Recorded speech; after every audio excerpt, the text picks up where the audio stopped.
Bismillahirrahmanirrahim. Assalamualaikum warahmatullahi wabarakatuh.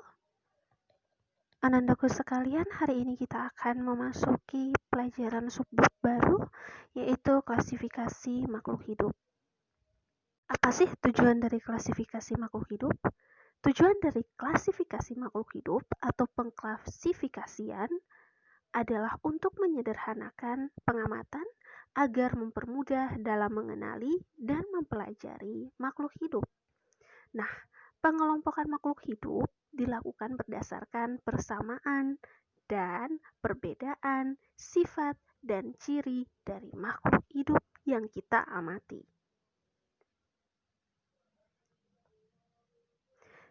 Bisa diantaranya berdasarkan tempat hidupnya, berdasarkan jenis makanannya, berdasarkan manfaatnya. Pokoknya kita klasifikasi, kita kelompokkan agar lebih mudah untuk dilakukan pengamatan. Nah, ilmu yang mempelajari tentang pengelompokan makhluk hidup adalah ilmu taksonomi. Selanjutnya, taksonomi tadi, kita lihat ini adalah taksonnya. Oke. Takson pada hewan dan tumbuhan. Seperti yang kita lihat pada slide, bahwa takson hewan dan takson tumbuhan yang paling atasnya terdiri atas yang namanya kingdom. Kingdom adalah tingkatan takson yang tertinggi dengan jumlah anggota yang paling besar. Misalnya, kingdom Animalia dan kingdom Plantae. Oke, kalau yang masih bertanya-tanya apa kingdom itu, kingdom Animalia dan kingdom Plantae, nanti kita akan belajar di subbab berikutnya. Oke? Yang kedua adalah filum atau divisio. Filum atau divisio digunakan untuk takson hewan. Sedangkan divisi atau divisio digunakan untuk takson tumbuhan. Contohnya, filum chordata dan filum echinodermata. Yang masih bertanya tentang itu, nanti kita akan bahas di pertemuan berikutnya. Kita lanjut dulu ke yang ketiga di bawah dari filum dan divisio, yaitu klasis.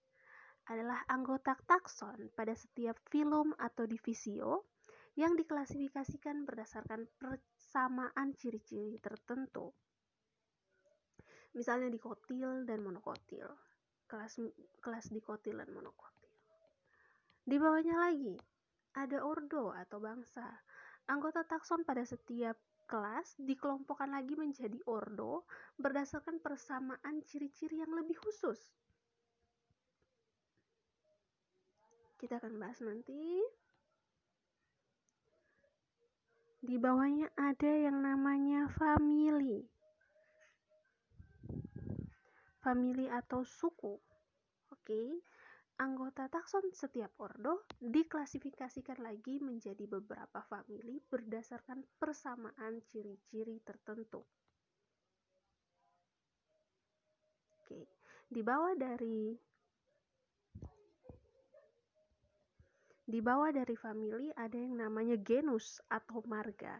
Nah, anggota takson setiap famili dikelompokkan lagi berdasarkan beberapa genus, berdasarkan persamaan pada ciri-ciri tertentu yang lebih khusus. Yang paling terakhir, yang paling bawah adalah spesies, adalah tingkatan takson paling dasar atau paling rendah. Nah, anggotanya itu paling sedikit. Anggota takson spesies memiliki persamaan ciri paling banyak dan terdiri atas organisme yang bila melakukan perkawinan secara alamiah dapat menghasilkan keturunan yang fertil atau subur. Nah, nama spesies terdiri dari dua kata. Kata pertama menunjukkan nama genusnya, dan yang kedua menunjukkan nama spesifiknya. Oke. Kita lanjut. Oke, tata nama ganda atau binomial nomenklatur. Nama makhluk hidup terdiri atas dua kata seperti yang Ustazah telah katakan tadi dengan menggunakan bahasa Latin atau yang dilatinkan. Kata pertama menunjukkan nama marga, atau genus, dan kata kedua menunjukkan nama jenis atau spesies. Nama genus diawali dengan huruf kapital. Huruf kapital yang bagaimana? Huruf besar pada setiap awalan kata menulis itu dia. Sedangkan penunjukan spesies diawali dengan huruf kecil. Contohnya ada di situ Oryza sativa. Ini nama latin dari padi. Oke. Kita lihat Oryza sativa. Kata pertama atau kata kedua diberi garis bawah terpisah dan ditulis miring. Oke. Jadi kalian bisa milih nih cara mau nulisnya yang mana. Kalau yang di depan itu kalian pakai tanda underline atau garis bawah.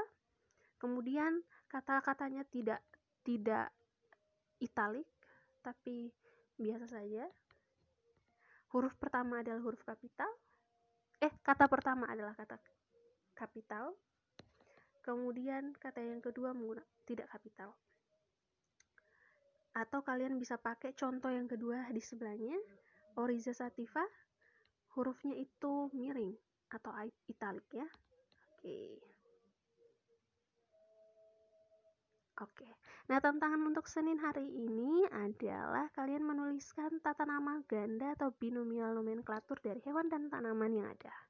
Oke. Kalau ada kesulitan jangan lupa diberitahukan kepada Ustazah. Pengumpulan batasnya hari Jumat. Oke ya, Nak?